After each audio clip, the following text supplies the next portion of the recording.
Good morning everyone. Welcome to tie-dye t-shirt making. Before anything else, I would like to introduce myself. In front of you, it's Mr. Alvin Fibarala, Vitalit. Let's come now to our procedures. Step 1, lay your t-shirt out flat on the table.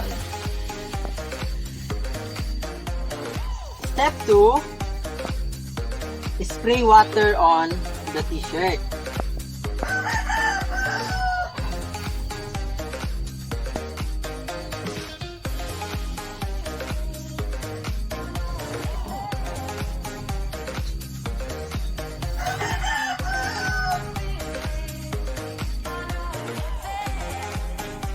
Step 3, fold horizontal pleats for vertical stripes.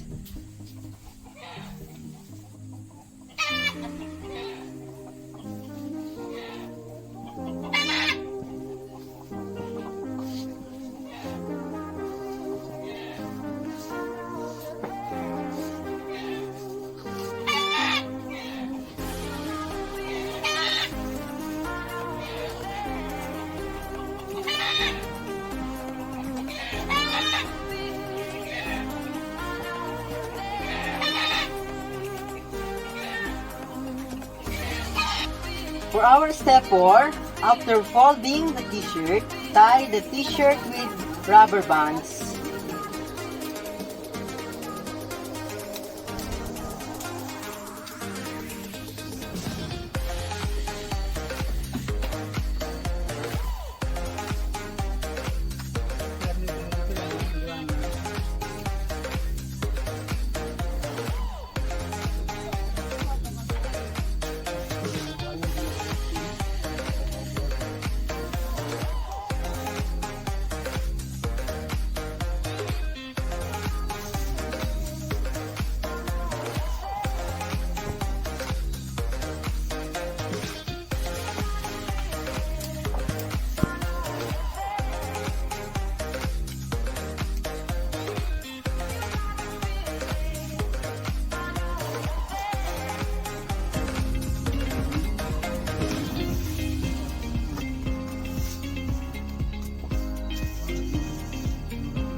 Okay, that's it.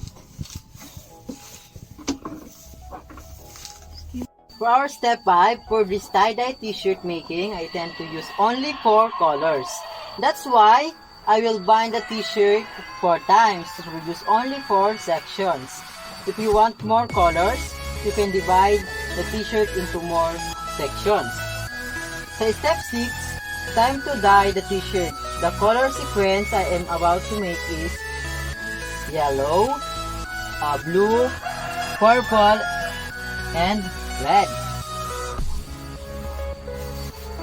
Step 7, I will dye the first section with yellow. Okay, let's start.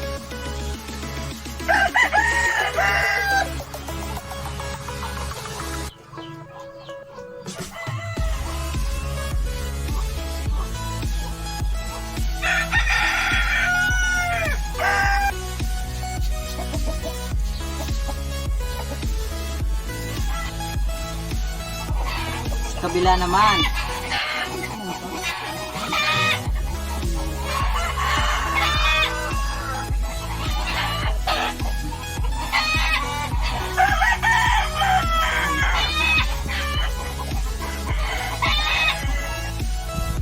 Step 8, I will dye the second section with color blue.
Step 9, I will dye the third section with color purple.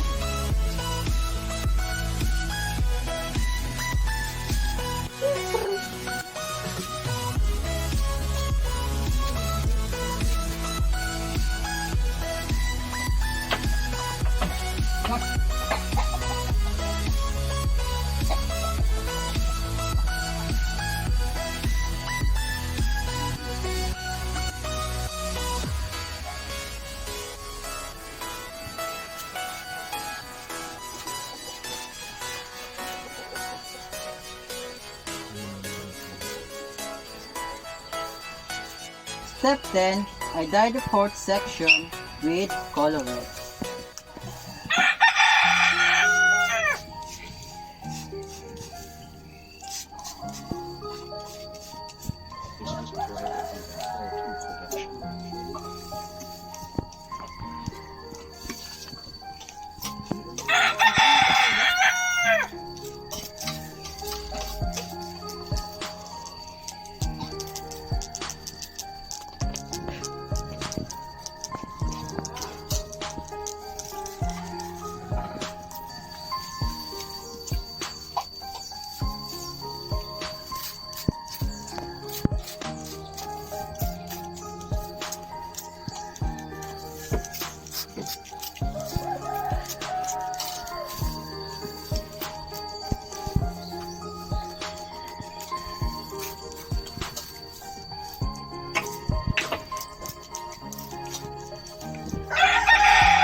Step 11, I dye the last section with purple.